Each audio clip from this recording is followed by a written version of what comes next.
자, 문법 요소의 개념부터 한번 살펴봅시다. 일단 문법 요소를 이해하려면 담화를 아셔야 되는데요. 자, 여기서 입 열고 말하는 사람, 우리 말하는 사람을 두 글자로 뭐라고 하게 해요? 네, 화자라고 하죠.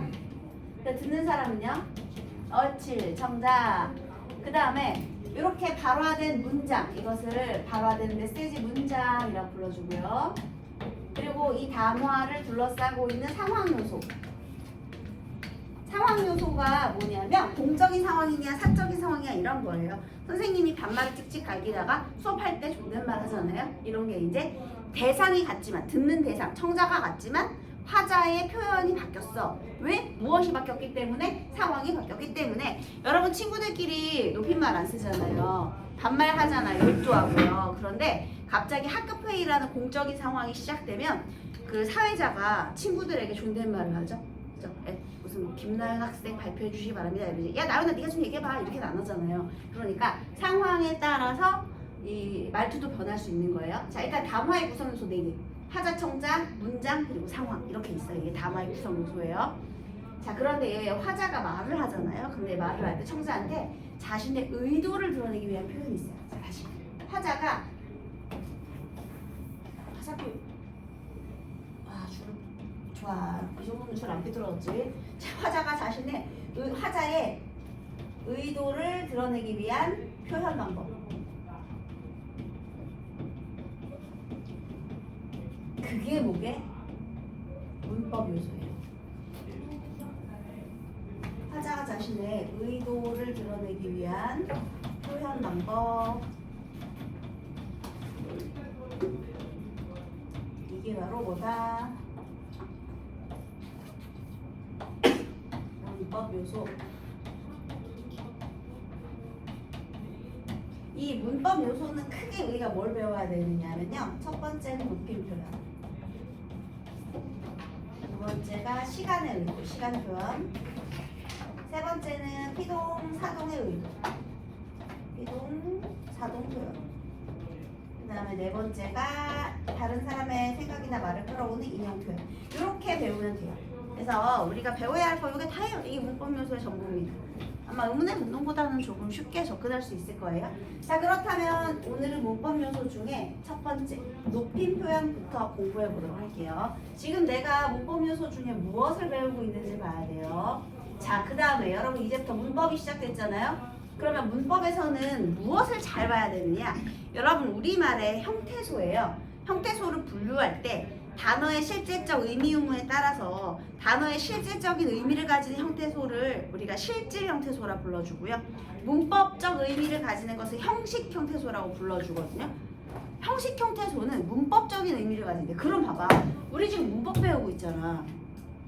그러면 얘네를 표현하기 위한 방법, 무슨 형태소를 잘 봐야 될까? 형식 형태소. 형식 형태소 종류 뭐야? 조사, 어미, 접사. 선생님 맨날 강조하잖아요. 그치? 체언 뒤에 조사가 오잖아요. 그러면 체언은 의미를 담당하고 조사 문법인 거야. 그 다음에 어간과 어미. 어간은 의미야. 그리고 어미가 문법인 거야. 어근, 접사. 단어를 만들 때 어근은 단어의 의미의 뿌리이고요. 접사가 문법을 담당하는 거야. 알겠어?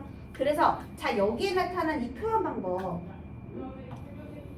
문법 요소를 파악하려면 이 표현 방법 중에 뭘 눈여겨봐라? 형식 형태소, 조사, 어미, 접사를 눈여겨봐라. 걔네가 문법 담당하니까. 그래서 이제 그걸 가지고 문제를 한번 보도록 하겠습니다. 여기 그 312쪽에 이렇게 써 있어요. 글이나 담화 맥락에서는 언어 주체의 태도와 인식이 반영이 된다. 얘들아, 글이나 담화 맥락. 언어 주체, 화자적.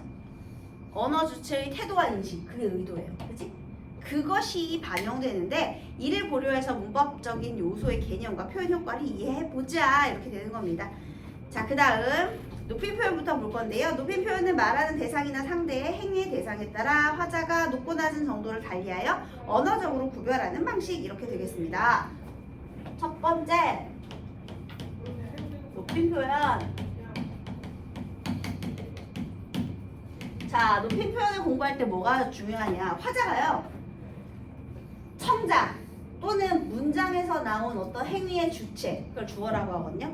이런 사람들에 대해서 화자가 높고 낮은 정도를 구별해서 표현하는 게 높임 표현이에요.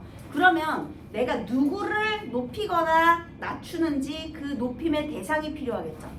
그리고 또 어떠한 방법을 통해 높이는지 그 부분이 중요하겠죠. 자, 그래서 다시 높임 표현을 공부할 때는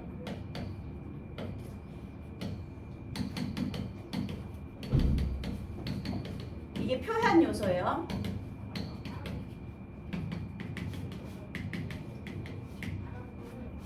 요 자리 공부해야 돼. 이거 표현 요소야. 어떤 방법을 통해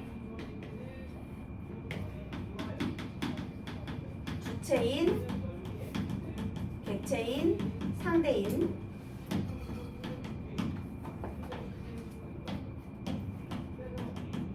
높임의 대상.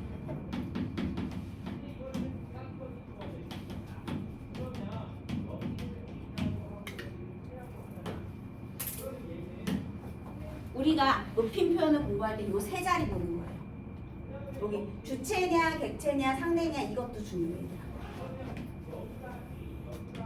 그래서 뭔 방법을 통해 뭐뭐인 누구를 높이고 있는지 또는 높이지 않고 있는지 이걸 보는 거예요. 시험 볼 때 다음 중 윗글에 대한 설명으로 옳지 않은 것은 해서 높임 표현을 막 해석해서 선택지를 만든단 말이에요. 그러면 예를 들면 요런 자리에 우리가 집중을 하면서 선택지를 분석해라 이런 뜻입니다. 조금 더 자세히 볼까요? 얘들아 문법은 어려워요. 그런데 들을 때는 이해가 가는 것 같거든요. 근데 혼자 풀라 그러면 맥지 상태가 돼. 그 왜 그러냐면 수학 공식이랑 똑같아. 수학 공식 처음에 딱 들었을 때 뭔가 학원에서 수업할 때 이해되는 것 같죠. 근데 혼자 하려고 그러면 안 되지. 근데 만약에 그거를 자기 걸로 만들려면 어떻게 해야 돼? 비슷한 거 계속 풀어보고 그 다음에 자기가 직접 해봐야 되잖아요. 되게 똑같아. 이거를 들을 때는 이해가 가는데 문제에 적용하기가 되게 힘들거든요. 그러려면 복습이 필수예요.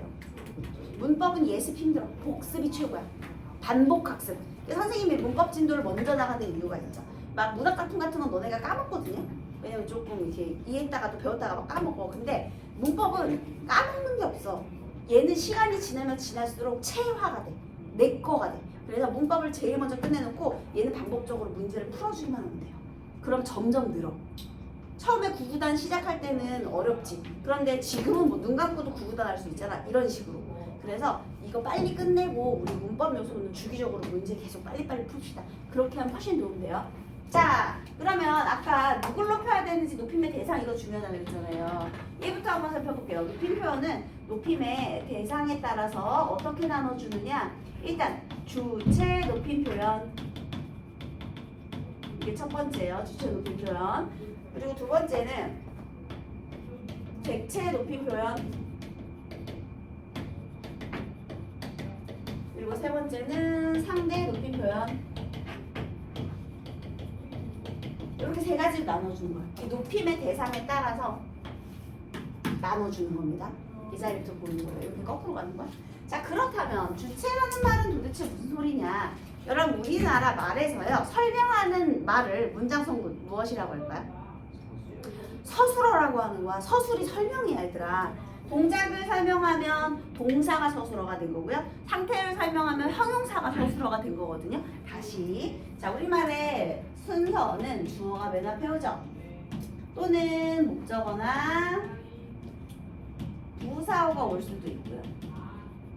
부사어는 뭐 있을 수도 있고 없을 수도 있고 그리고 또 서술어가 가장 마지막에 와요. 이건 아시죠? 네, 이렇게 왔다고 해볼게요. 자 그러면 서술의 주체를 문장에 무엇이라고 하느냐? 주어라고 하는 거예요. 자 이거 주체 높임 표현. 주체라는 것은 서술의 주체. 같은 말이에요. 얘를 문장 속에서 성분으로 따지자면 발화된 문장 속의 주어를 높이는 겁니다. 어디 있느냐? 요 자리. 자, 얘를 높일 거예요. 문장 속에 등장하는 주어예요. 얘들아, 주어가 청자야? 청자일 수도 있고 아닐 수도 있는 거예요. 그러니까 이거는 확인을 해야 되는 거예요. 주어는 듣는 사람이 주어가 될 수도 있고 아니면 뭐 다른 사람을 이야기할 수도 있는 거니까요. 그래서 주어는 나일 수도 있고 너일 수도 있고 다른 사람일 수도 있지. 그러니까 주어는 따로 확인해야 돼. 자, 그러면 객체 높임 표현은 누굴 높이는 거냐? 이 객체라는 말은 또 무슨 뜻이냐면요.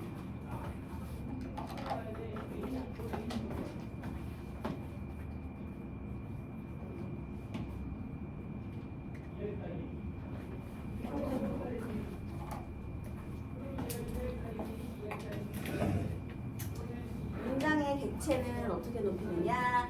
객체라는 말은요. 목적어나 부사어가 지시하는 대상인데요. 그냥 서술을 간단하게 서술의 대상 이렇게 적을게요. 서술의 대상이라는 건 뭐냐면 예를 들면 윤주는 햄버거를 먹었다. 얘들아 서술어가 뭐야? 먹었다. 자 먹은 대상이 뭐야? 먹은 대상. 내가 뭘 먹었지? 햄버거잖아. 얘들아 먹은 주체는 누구야? 윤주죠. 그리고 먹은 대상은 햄버거지. 내가 햄버거를 먹은 거잖아. 얘들아 윤주가 햄버거를 먹었다 해서 윤주가가 주어고 햄버거를 문장 성분 뭐죠? 목적어잖아. 그치? 자 그 다음에 현정이가 할머니께 선물을 드렸다. 자 드렸어. 그게 서술어지. 서술의 주체는 누구예요? 현정이. 자 그런데 드린 대상은 뭐야? 할머니께 또는 선물을 둘 다 되지.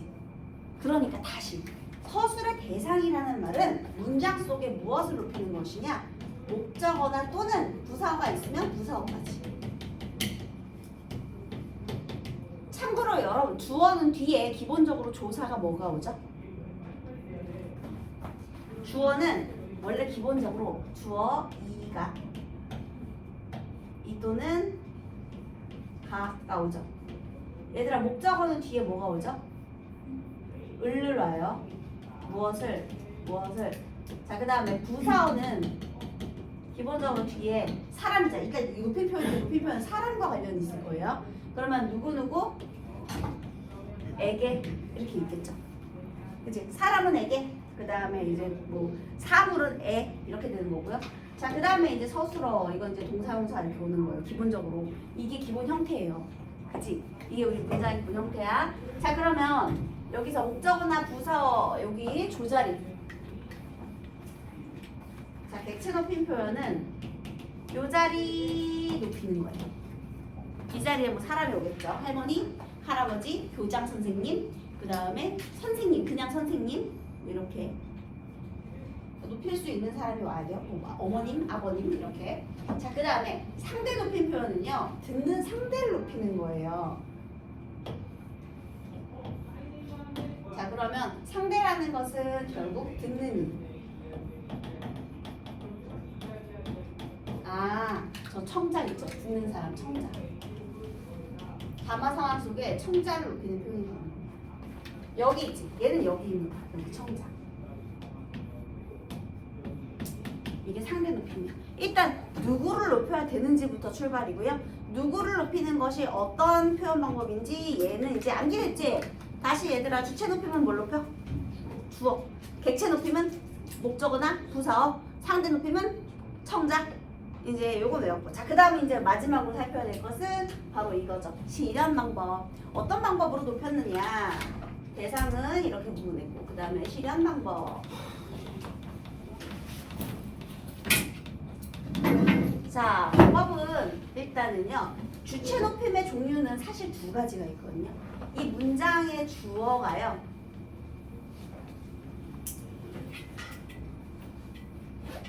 높임의 직접적인 내가 높이고자 하는 사람, 그 사람인 경우, 예를 들면 할머니, 할아버지, 아버지, 어머니 이렇게 있을 수 있어요. 사람인 경우가 있어요. 그런데 직접적인 대상,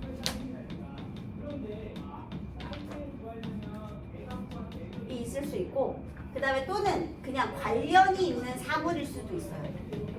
직접적인 대상은 아닌데 관련만 있는 사물. 이건 안 적어도 돼. 관련만 있는 사물. 자, 내가 직접 높이고자 하는 대상이 주어로 왔다 그러면 이제 여기 나라야. 직접 높임 이라고 불러주고요. 높이고자 하는 사람은 아닌데 그 사람이랑 관련이 있어. 그런 것을 우리가 간접 높임이라고 불러줘요. 그러니까 높임 표현 중에서 주체 높임의 종류가 두 개 있는 거야. 직접 주체 높임, 간접 주체 높임. 여러분 헷갈리니까 선생님이 용어를요. 아예 그냥 명확하게 직접 주체 높임, 간접 주체 높임 이렇게 적을게요. 직접 주체 높임 그리고 간접 주체 높임. 이렇게 두 가지가 있습니다. 일단 얘 한번 볼게요. 어떻게 실현하느냐.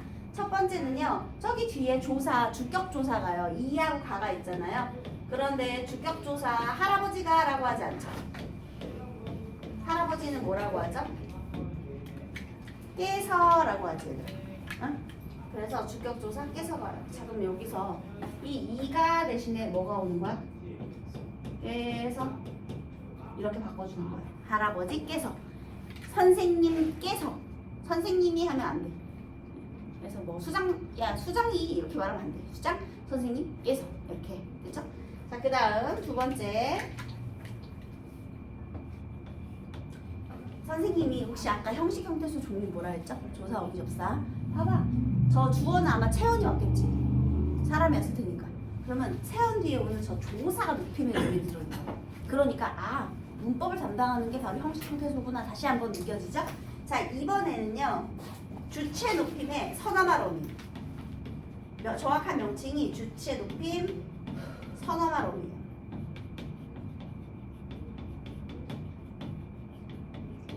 주체 높임 선어말 어미는요. 시 또는 만약에 자음으로 가다 그러면 의시 이렇게. 그냥 시라고 해도 되고 의시라고 해도 이렇게 똑같은 말이에요. 예를 들면요. 가시다 모음으로 끝나면 시만 붙이고요. 먹으시다 이렇게 기역으로 끝나면, 그러니까 자음으로 끝나면 의가 매개 모음으로 붙죠. 같은 거예요. 자 그런데 여기서 이 선어말음이라는 말이 좀 낯서네요. 자 여기 보겠습니다. 서술어는 어떠한 품사가 서술어가 되냐면 동사나 형용사 설명하는 말이기 때문에 동사나 형용사 서술어가 돼요. 그런데 동사나 형용사는 활용을 하잖아요. 자 얘들아 여기 이렇게 의미 담당하는 부분, 동사나 형용사에서 활용하지 않고 의미를 담당하는 고정된 부분을 우리가 뭐라 부르죠? 간. 변하는 부분은 어미라고 하죠. 근데 어미는 두 종류가 있어요. 단어의 끝에 오는 어미를 우리가 뭐라고 불러주느냐? 어말, 어미라고 불러줘요. 그리고 어말, 어미 앞에 오는 어미를 우리가 뭐라고 불러주느냐? 선어말, 어미라고 불러줘요. 어미의 종류가 두 개가 있는 거예요. 얘는 고정된 부분, 얘는 변할 부분. 이해됐어요? 지금부터 이해 안 되는 부분 있으면 선생님 다시 얘기해야 돼요. 알겠지? 응? 자 그럼 보세요. 다시 선어말 어미는 얘들아 어미가 아까 전에 선생님이 다시 우리 여기에서 선생님 여기에 형식 형태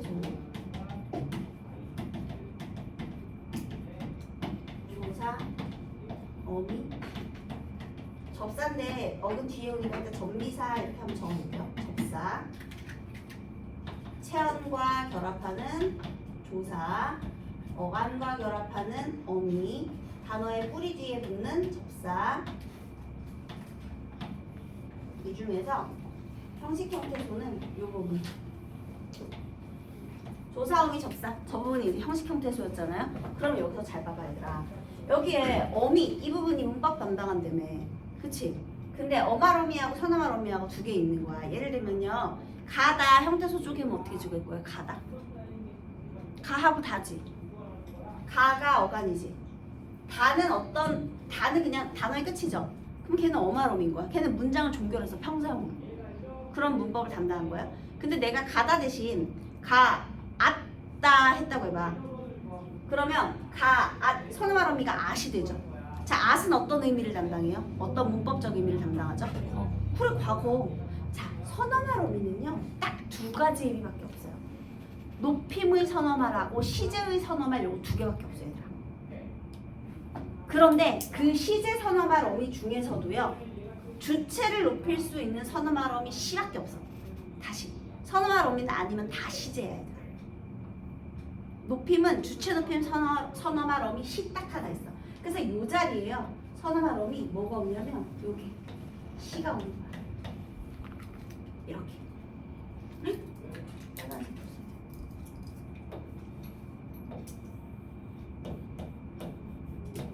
이게 이제 주체 높임을 담당한 거야. 이해되셨어요? 그래서 시. 그리고 얘들아, 얘는 선어말 어미이기 때문에 앞에는 어간과 결합하고 뒤에는 어말 어미랑 결합을 해야 되잖아. 그래서 앞뒤로 대시를 그어준 거예요. 지금 송영이랑 뭐 발국에서는 그렇게까지는 안 냈는데 광동에서는 어떻게 오답 만드냐면 요거 하나 빼고 오답으로 만들었어요. 이걸 빼고. 그러니까 예를 들면 이런 거 관형사형 전성어미는 예를 들면 관형사형 전성어미 저 어가럼이 해당이 되거든요. 관형사형 전성어미는 이렇게 해야 되는데 이렇게 해가지고 오답을 만들고 막 이래. 광동도 거기는 좀 이상해. 거기는 좀 찌질해. 그래서 기왕이면 근데 아직 뭐 광동고는 선생님들 안 변하고 그 사립이랑 계속 있거든요. 그 선생님들은 그게 약간 특이야. 그런 거 되게 좋아하시는데 송영발국 선생님들은 아직 그런 셈은 보지 못했지만 그래도 명확하게 이해하면 좋죠. 앞뒤로 대시 그려줘야 되는 거예요. 얘는 선어마럼이니까요. 됐죠? 얘는 선어마럼이라는 뜻이에요. 자, 그 다음 또 있어요. 아예 단어의 의미 자체. 자, 높임의 의미를 가진 특수어미. 얘는 명사가 높임의 의미를 드러낼 수도 있거든요. 예를 들면 할아버지의 연세가 많으시다. 이런 거 어때? 자, 할아버지의 연세가 주어져. 그런데 연세 이거 품사는 뭐야? 명사지. 만약에 동생이었으면 동생의 연세 아니었겠지. 동생의 나이였겠지. 그런데 할아버지이기 때문에 나이 대신 뭘 써주는 걸까? 연세. 그럼 걔는 주체에 높이기 위한 명사가 되겠지. 그런 걸 특수어휘라고 불러줘요. 그 다음에 대부분의 경우에는 이제 명사 말고요. 용언. 용언의 어간. 그래서 자, 특수어휘는요. 명사이거나 아니면 용언의 어간.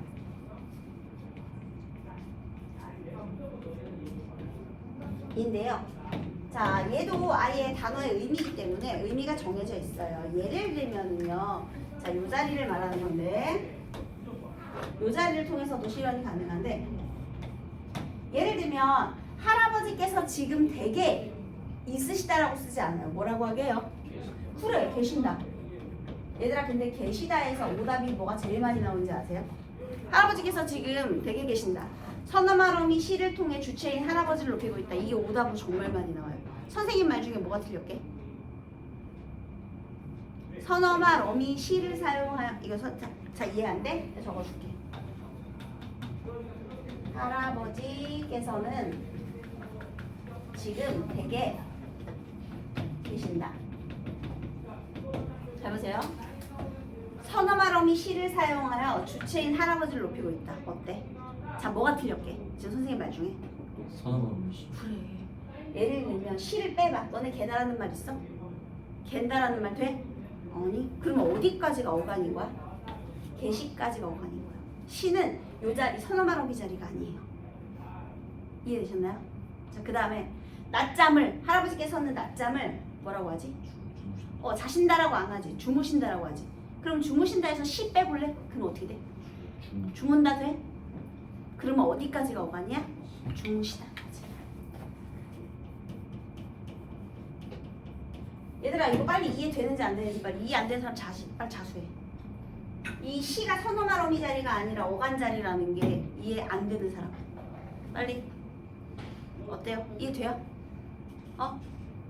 왜냐면 주무시에서 시 빼고 말 안 되잖아. 얘들아, 의미가 다 돼야 되는데 주무시다, 주무시기까지, 계시다도 계시기까지. 이해되는 거지? 나중에 딴 말 하면 안 돼. 자, 그 다음에 또 하나는요. 이제부터 논란의 시작입니다. 여러분, 잡수다. 얘들아, 근데 잡수시다라고도 쓰잖아요. 그러면 잡수시다는 특수어휘를 사용하여 해도 되고요. 특수어휘인 잡수에다가 선어마럼이 시를 결합했다. 이것도 돼요. 둘 다 되는 거야, 얘들아. 잡수다도 되고 잡수시도 되는 거야. 특수어휘를 사용하여 해도 맞는 거예요. 왜냐면 잡수다 자체가 특수어휘니까. 이해됐어? 그 다음에 또 하나, 돌아가시다. 얘들아, 우리 만약에 돌아가다라는 말의 원래 뜻을 생각해 본다면 그냥 정말 돌아서 가는 거죠. 이렇게 돌아서 가는 거잖아. 그런데 예를 들면은 뭐 누구께서 돌아가셨다 이런 표현을 쓰는데 누구께서 죽으셨다 이런 표현은 안 쓰죠. 희한하지. 죽으셨다라는 표현 안 쓰지. 그리고 또 하나는요. 강아지가 돌아가셨다 이런 말 쓰니? 그럼 좋아. 시 빼고 강아지가 돌아갔다 이런 말 쓰니? 그냥 강아지는 죽었다라고 표현하지. 그러면 돌아가다는 말의 의미 자체가 죽었다의 높임말이 된 거야 이제. 근데 거기다가 선어마럼이 시를 결합 또 한 거지. 아까 잡수시다처럼. 그러니까 돌아가시다도 특수 어휘를 사용하여도 괜찮고 선어어미 시를 사용하여도 괜찮아. 두 개 다 되는 거야. 왜냐면 돌아가다라는 말 자체가 이미 턴의 의미가 아니니까. 그리고 강아지한테는 돌아간다라는 말 쓰지 않아요. 돌아간다, 돌아가셨다 이렇게 쓰기 때문에. 이해됐어? 혹시 그런 말만 나오면 두 개 다 되는 거. 근데 이런 건 논란 많아서 선생님들도 잘 안 하시거든요. 그래서 뭐 일단은 그냥 기억해두고 그냥 둘 다 된다 이렇게 넘어가시면 되겠어요. 선택지 비교하면서 문제 푸는 거야. 그래서 여기에서 계시다 또는 주무시다, 그 다음에 잡수시다, 이런 말들이 주체 높임의 선어어미 되겠습니다. 아니 미안, 무슨 소리 하는 거야? 높임의 특수어휘 되겠습니다. 단어의 뜻 자체가 높인 말이에요. 근데 여기 짜잔, 여기 대기라는 말이 있네. 집 대신 대기라는 말을 썼죠. 이거 객체 높임과 관련된 어휘예요. 주체 높임과 관련된 어휘예요. 객체 높임. 객체야? 자, 여기서 높임의 대상을 먼저 생각하면 누굴 높일 거야 지금? 할아버지의 문장 성분 뭐야? 주어. 그러면 뭐하고 관련이 있는 거야? 우리가 이 대기라는 말은요, 할아버지를 위해서 쓴 말이에요. 얘는 주체 높임과 관련이 있는 단어죠. 에? 그럼 이것도 있다? 주원이는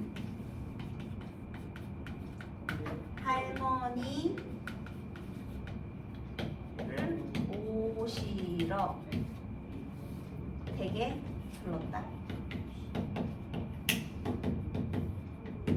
자, 여러분 여기서 높여야 될 대상 누구예요? 할머니예요. 문장 성분 뭐예요? 목적어야. 자, 이제 무슨 높임과 관련이 있어? 객체. 그래서 할머니를 높이기 위해서 지금 뭘 썼지 얘들아? 모시다 썼지. 데리러가 아니라 모시러. 자, 그 다음에 또 뭐가 나왔어요? 여기 댁. 이 할머니 때문에, 할머니 댁이기 때문에 여기 나왔죠.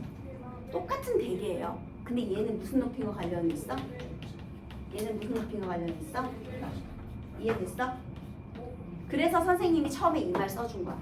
이거를 순서대로 해야 여러분 안 틀릴 수 있어요. 자, 높임 표현 선생님 전 이게 너무 헷갈려요. 그러면 순서 지키세요. 제일 처음에 뭐부터 찾아야 돼? 누구를 높일 건지부터 찾는 거야. 아, 문장 읽어보면 누구 높여야 되는지 명확히 나와요. 누구를 높일 건지 그거 찾아. 그런 다음에 그 높임 대상의 문장 성분 보는 거야. 얘가 청자인지 목적어인지 부사어인지 주어인지만 보면 돼. 얘가 2번이야 얘들아. 그리고 나서 이 표현 방법 이거 분석하는 거예요. 일단 뭐부터 생각하냐면 누굴 높일 건가 얘부터 생각하면 절대 헷갈리지 않아. 알겠지? 이거 굉장한 꿀팁이에요. 이렇게 하면 절대 실수 안 해. 누굴 높일지 그 애부터 찾아라. 높임의 대상부터 찾자. 아무데나 하나 적어놔. 높임의 대상부터 찾자. 이렇게 아무데나 그냥 맨 위에다가 하나 적어놓으면 이거 실수 안 할 수 있어요. 이게 몸에 익은 사람들은 당연히 누굴 높일지 얘를 먼저 찾는데요. 너네는 항상 순서대로 보잖아. 그냥 위에부터 쭉 이렇게. 문장 처음부터 이렇게 쭉 읽어가면서 문제 풀잖아. 그렇게 하면 실수할 수 있습니다. 문장을 읽은 다음 누굴 높일 것인가부터 생각하는 거예요. 그렇게 하면 실수 안 할 수 있다는 거야. 그 다음 이제 간접 주체 높임과 관련된 예심을 들어볼게요. 저기 자리가 없으니까 여기다가 좀 쓰고 다시 줄게요. 자, 우리 교장 선생님의 제일 많이 나오는 인문 중학교 때도 배웠을 거예요. 말씀이 있으시겠습니다. 계시겠습니다. 그 다음에 하랑 선생님께서는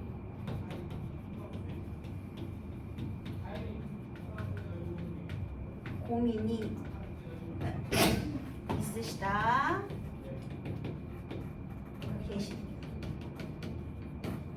그 다음 할머니의 귀가 밝으시다. 자, 많이 나오는 예문 3개 들어보았습니다.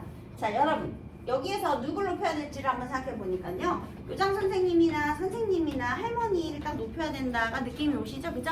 자, 그 다음 그러면 얘들아 여기서 이제 주어 서술어를 판단해 보는 거예요. 자, 여기서 주어가 뭐야? 교장 선생님이 주어야? 그치? 얘가 주어지 지금. 그런데 이게 교장 선생님의 말씀이기 때문에 말 대신 말씀이라는 말로 바꿨죠. 그쵸? 여러분 이런 걸 간접 높임이라고 하는 거예요. 말을 높인 거야. 그런데 말을 높임으로써 교장 선생님을 간접적으로 높인 거지. 자, 그 다음에요. 이 간접 높임은 어떻게 실현이 되느냐. 있으시겠습니다가 맞을 것 같아? 계시겠습니다가 맞을 것 같아? 교장 선생님의 말씀이 계시겠습니다. 교장 선생님의 말씀이 있으시겠습니다. 뭘 것 같아요?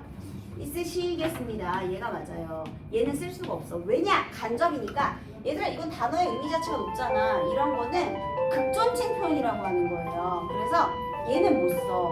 그럼 얘는 오로지 뭐만 쓸 수 있느냐? 이런 건 안 되고요. 오로지 시만 사용할 수 있어요. 선어말어미 시만 사용할 수 있어요. 그럼 볼까요? 선생님께서는 고민이 있으시다. 여러분 이께서는 누굴 높여요? 이건 직접 높임이에요. 직접 높임이야. 조사를 통해서도 실현 가능한 거야. 자, 그런데 고민이 있어. 얘가 주어거든요. 얘들아 이거 서술조를 아는 문장이에요. 주어 서술어. 그 다음에 전체 문장의 주어 전체 문장의 서술어 이렇게. 자, 그러면 고민이 있으시다야 고민이 계시다야 당연히 있으시다. 얘도 간접 높임이니까 시밖에 못 쓰는 거예요. 할머니의 귀가 밝으시다 이런 거죠. 이해했어? 여기서 할머니의 귀라고 했는데 만약에 할머니께서는 귀가 밝으시다 이렇게 해도 할머니께서는 이게 전체 문장의 주어 그리고 귀가 밝으시다 이게 전체 문장의 서술어 그래서 귀가 밝으시다 얘가 간접 높임이 되는 거야. 오케이? 이해했어요? 간접 높임은 뭐만 쓸 수 있다? 선어말어미 시만 쓸 수 있다. 얘들아 얘도 주체 높임이에요. 주어를 높인 거야. 알겠지? 귀를 높인 거야. 밝으신다 해서 귀가 누구 귀이기 때문에? 할머니 귀이기 때문에 이렇게. 그래서 이걸 기억해 주십시오. 다음 시간부터 객체부터 할게요.